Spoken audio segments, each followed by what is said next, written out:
Selamat siang Pak, perkenalkan nama saya Gabriela Aprili Kamisiani Gitaola dengan NIM 20.03.01.01.14 dari kelas C semester 2 Prodi Ilmu Administrasi Negara akan menjelaskan materi yang telah Pak berikan selama ini untuk memenuhi ujian tengah semester Sistem Politik Indonesia. Yang pertama, kekuasaan. Kekuasaan menjadi elemen penting dalam studi politik. Kekuasaan dalam studi adalah state of art. Politik mempunyai gejala-gejala kekuasaan. Kekuasaan sama dengan mempengaruhi orang lain. Kekuasaan dapat ditemukan ketika berinteraksi dengan orang lain. Sumber kekuasaan menurut Max Weber yaitu 1. Tradisi tradisional atau turun-temurun. 2. Karena karisma atau dianggap menarik. Menurut Weber, sumber ini tidak rasional. Sumber dominasi atau legal rasional seperti 1. Bersumber pada regulasi formal atau aturan-aturan formal. 2. Profesional serta mempunyai otoritas.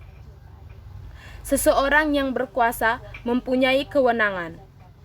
Kewenangan yaitu kekuasaan yang diformalkan atau hak seseorang untuk mengambil keputusan. Politik sama dengan kekuasaan.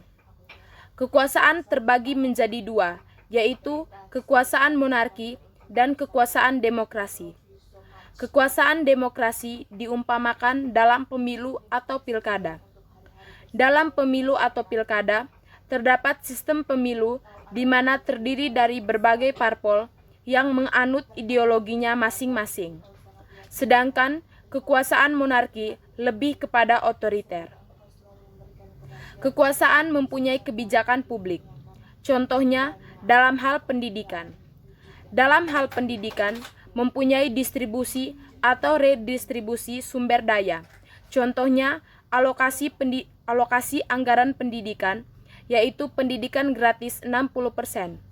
Alokasi anggaran ini dikerjakan oleh sebuah institusi.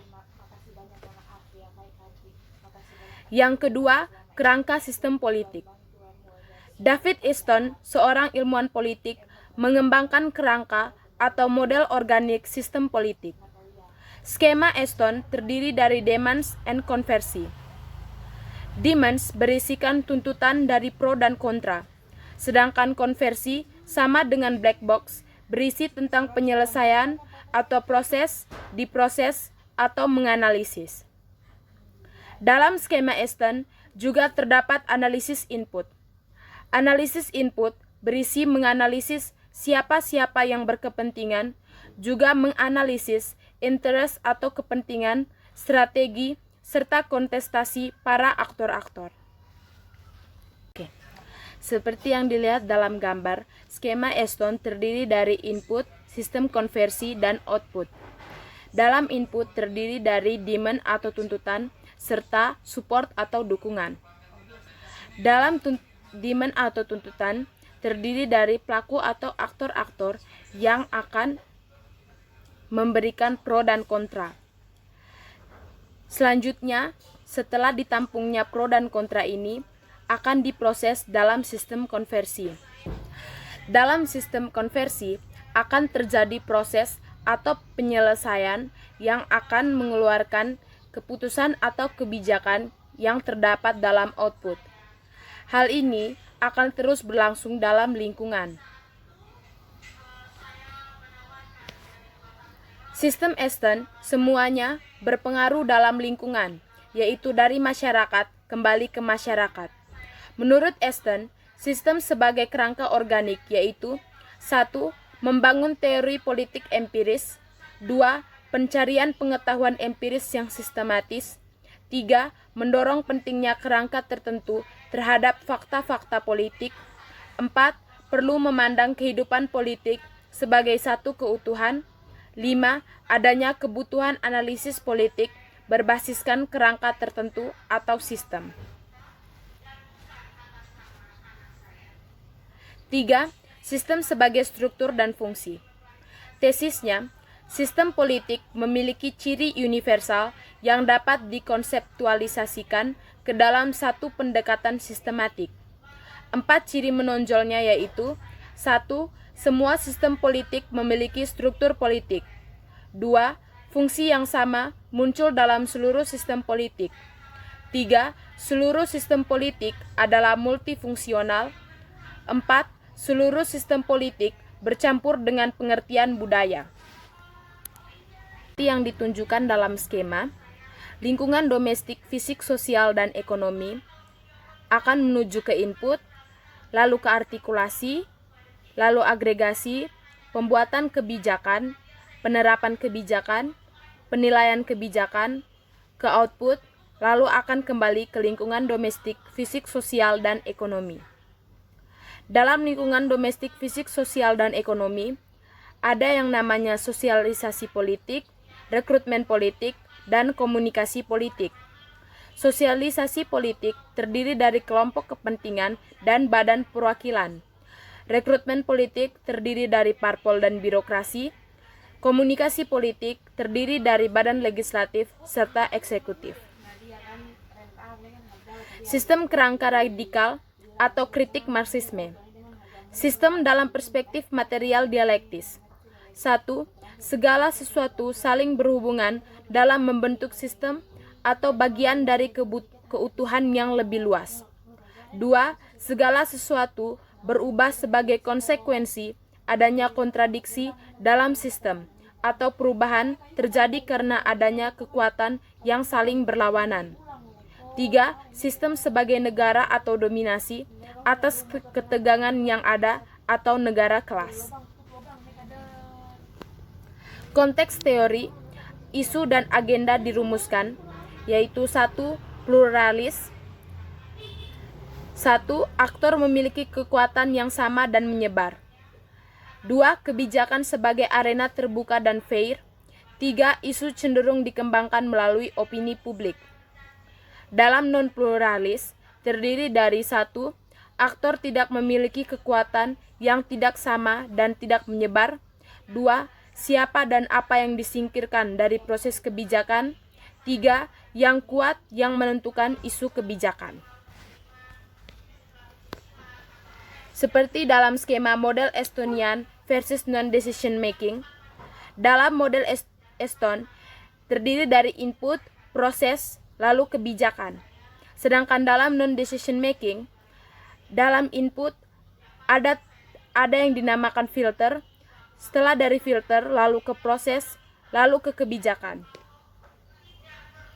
Filter yang dimaksud adalah proses di mana sejumlah kelompok yang tidak mempunyai kekuasaan dihegemoni. Dihegemoni artinya sejumlah kelompok yang tidak mempunyai power tidak dapat memberikan pendapat sehingga pemikirannya tidak dapat muncul di permukaan atau tidak sampai kepada proses pengambilan kebijakan. Hanya sekelompok dominan yang menentukan kebijakan. Debat teoritik. Kebijakan mempunyai watak diskriminatif? Jawabannya ya. Dipelopori oleh pendekatan neo-Marxis dan kritis dalam studi kebijakan. Kemunculan teori mendalam atau deep theory ada 2, yaitu Gramsci yang adalah hegemoni dan kekuasaan yang tak tampak. 2. Foucault atau kekuasaan dan pengetahuan. Tesis utama, pendefinisian problem dan penetapan agenda adalah sesuatu yang terjadi di tingkat yang lebih dalam ketimbang di level permukaan pembuatan keputusan.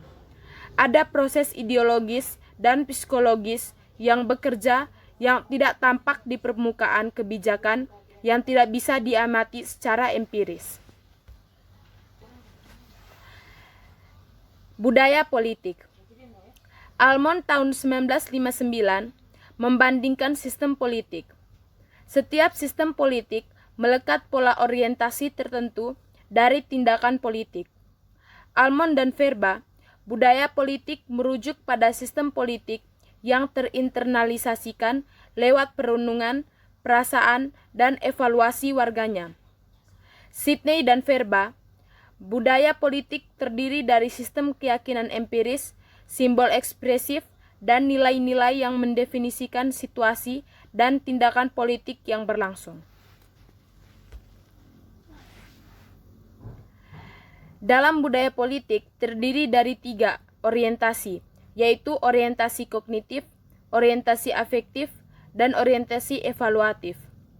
Dalam orientasi kognitif, individu dalam komunitas hanya sekedar mengenal simbol-simbol politik, peranan, dan kewajibannya. Dalam orientasi afektif,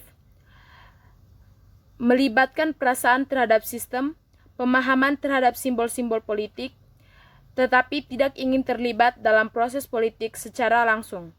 Sedangkan dalam orientasi evaluatif, penilaian dan opini tentang sistem politik. Debat teoritik. Kebijakan mempunyai watak diskriminatif? Jawabannya ya. Dipelopori oleh pendekatan neo-Marxis dan kritis dalam studi kebijakan. Kemunculan teori mendalam atau deep theory ada 2, yaitu Gramsci yang adalah hegemoni dan kekuasaan yang tak tampak, 2 Foucault atau kekuasaan dan pengetahuan. Tesis utama, pendefinisian problem dan penetapan agenda adalah sesuatu yang terjadi di tingkat yang lebih dalam ketimbang di level permukaan pembuatan keputusan. Ada proses ideologis dan psikologis yang bekerja yang tidak tampak di permukaan kebijakan yang tidak bisa diamati secara empiris. Budaya politik.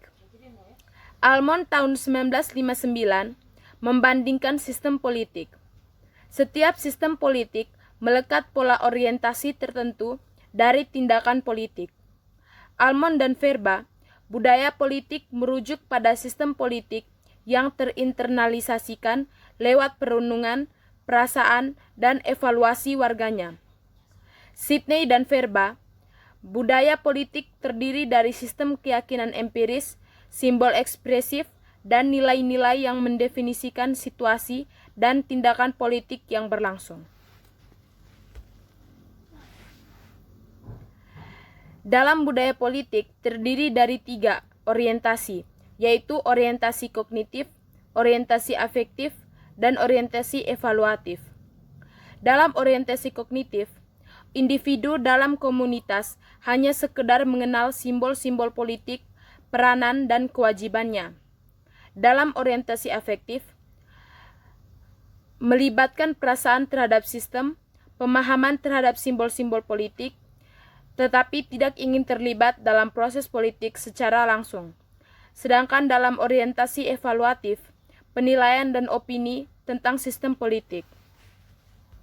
Tipe budaya politik. Dalam evaluatif, terdiri dari 1 partisipan, 2 langsung, 3 menjiwai. Yang kedua afektif, terdiri dari 1 subjek, 2 mengerti, 3 memahami. Yang ketiga kognitif, terdiri dari parasial, 2 mengetahui dan mengenal. Pai budaya politik semacam batasan subjektif bagi individu dari kolektif dalam sistem politik. Bagi individu, budaya politik memberikan acuan kontrol perilaku politik yang efektif. Bagi kolektivitas, budaya politik memberikan 1 struktur sistematis, nilai dan pertimbangan rasional yang memastikan koherensi kinerja, institusi, dan organisasi. Budaya politik adalah produk sejarah kolektif maupun sejarah individu dari sistem politik. Ia berkembang dari analisis seperti ideologi, semangat nasional, nilai kemanusiaan, dan lain-lain. Sekian presentasi dari saya. Terima kasih atas perhatiannya.